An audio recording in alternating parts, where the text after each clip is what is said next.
Shalom, igreja, eu sou Adriano e esta semana nós estamos discorrendo do tema Quando vencer deixa de ser uma opção. E o título devocional de hoje, eu trago a nós aqui o Prontos para Assumir Legados. E o texto base está aqui em Gênesis capítulo 6, no versículo 9, que diz assim: São estas as gerações de Noé. Noé era homem justo e íntegro entre seus contemporâneos. Noé andava com Deus. Nesse tempo de juízo, eu não poderia deixar de falar de Noé, não é verdade? Sabemos que Noé foi a primeira testemunha ocular do primeiro juízo de Deus sobre a face da terra. E o interessante nessa história é que, desde o primeiro juízo, o roteiro tem sido o mesmo para todos os juízos que seguiram até hoje. Você observa que quando os homens e a humanidade em si, eu digo dessa forma, eles viram as costas para Deus, mergulham nas suas próprias vontades, regozijam-se nos seus bel-prazeres, e quando isso acontece, isso atrai o juízo de Deus. Nesse roteiro, a atração do juízo de Deus vai ser inevitável. E dentro dessas características, dessa perspectiva de juízo, nós percebemos o seguinte: na relação entre Deus e Noé, algumas características precisam ser ressaltadas. E é justamente o que eu quero fazer aqui hoje. Nós percebemos aqui que na relação de Deus e Noé, alguém define Noé como justo e íntegro perante os seus contemporâneos. E não é o próprio Noé que se declara justo, não é um outro homem que declara Noé como justo, mas o próprio Deus. E fazemos alusão a isso quando observamos também em Jó. A mesma coisa Deus fala a Satanás acerca de Jó. Viste meu servo Jó, como ele é íntegro, reto e temente a Deus? E aqui Deus ele faz alusão a essa ideia. Porque a oração seguinte, nesse mesmo texto, você vai observar o termo andava com Deus. E realmente, quando Deus ele conhece o próprio Noé, ele faz questão de apresentar as características principais da vida dele. E isso aqui que é interessante. Porque quando a gente fala de andava com Deus, nós estamos falando de relacionamento. Exatamente. E quando falamos de relacionamento, nós vamos aqui atacar 3 itens característicos que são essenciais no relacionamento de 2 pessoas. Isso quando uma dessas pessoas é Deus.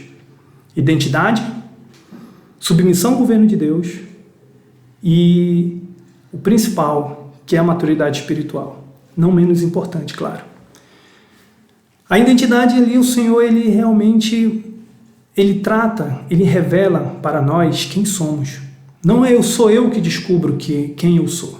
É o próprio Deus quem revela quem somos. Na submissão ao governo de Deus, à medida que eu conheço e é me revelado quem sou, eu quero saber quem é esse que me revela.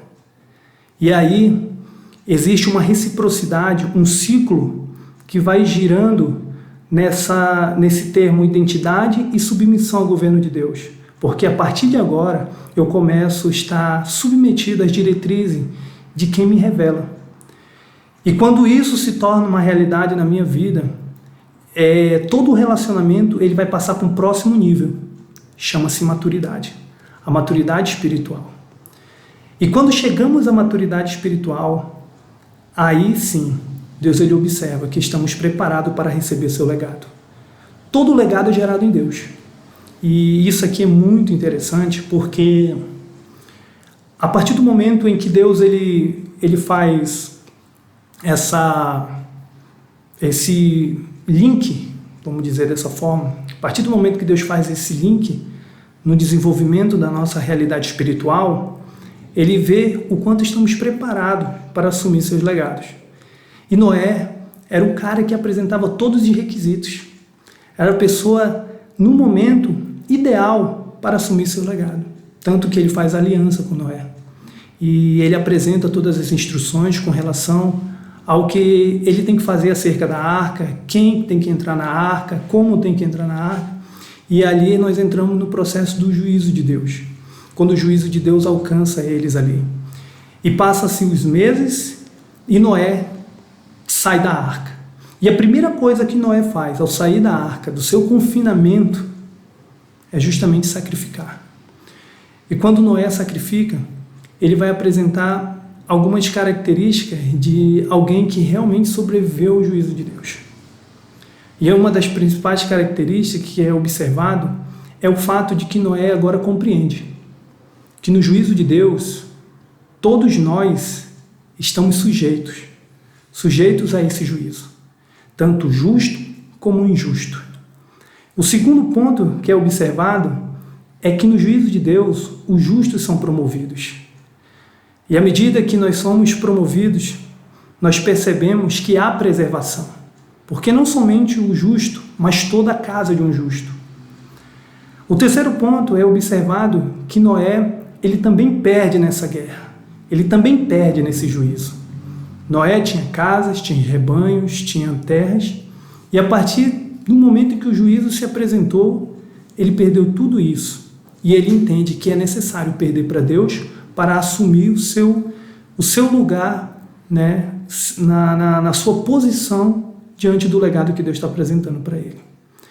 E quarto e último ponto interessante é que a partir de agora, Noé, agora ele está apto para receber totalmente o legado de Deus e colocar em prática tudo aquilo que Deus preparou para a vida dele e a sua geração. E até o momento está tudo perfeito, só que existe um detalhe. Noé um dia, depois de passar tudo isso, ele vai lá, planta uma vinha, toma um vinho, se embriaga e acaba se afogando em terra firme. É engraçado isso, né? Porque Noé tinha todos os requisitos para ser um grande vitorioso. E nessa situação, a gente percebe que quando Noé ele sai daquela sua embriaguez, o seu filho viu sua nudez. E ele amaldiçoa uma geração que vai dar continuidade no legado que Deus atribuiu para ele e a sua família. E aí Noé nos traz um aprendizado para que a gente possa observar hoje. Noé estava pronto para assumir o legado de Deus. Noé já tinha o legado de Deus na sua vida. O que é interessante aqui é a ideia que não se tratava de Noé, mas se tratava de uma geração inteira que ia dar continuidade, à reconstrução do legado de Deus na humanidade. A humanidade agora ela vai ser reconstruída a partir de Noé e seus filhos. E aí, nessa situação, a gente percebe que Noé, ele comete o seu erro, a sua falha, o seu deslize. E para que a gente possa estar preparado para assumir o legado de Deus nas nossas vidas, a gente precisa entender que não importa como começamos, mas como terminamos. E aqui, meu irmão, eu chamo você a assumir uma posição diferenciada diante da sua casa, diante da sua família, diante de tudo aquilo que tem se tornado resistência ao governo de Deus, que tem se tornado resistência ao legado de Deus na sua vida. Aproveite essa oportunidade, meu querido, minha querida, para justamente levantar um clamor e assumir, de fato, todo o legado perfeito de Deus que Ele tem preparado para nós, porque é perfeito. Porque não adianta, meu irmão, a gente achar que as coisas acontecem em função da minha ou da sua vida. Mas temos que pensar no coletivo, quando se diz respeito ao corpo. Amém? E eu quero, meu irmão, deixar aqui essa palavra para você. Humilhai-vos debaixo da potente mão de Deus, que no momento certo Ele vos exaltará. Acredite, meu irmão, que tudo aqui tem um propósito bem definido e está sujeito ao governo absoluto de Deus. Até a próxima e amém.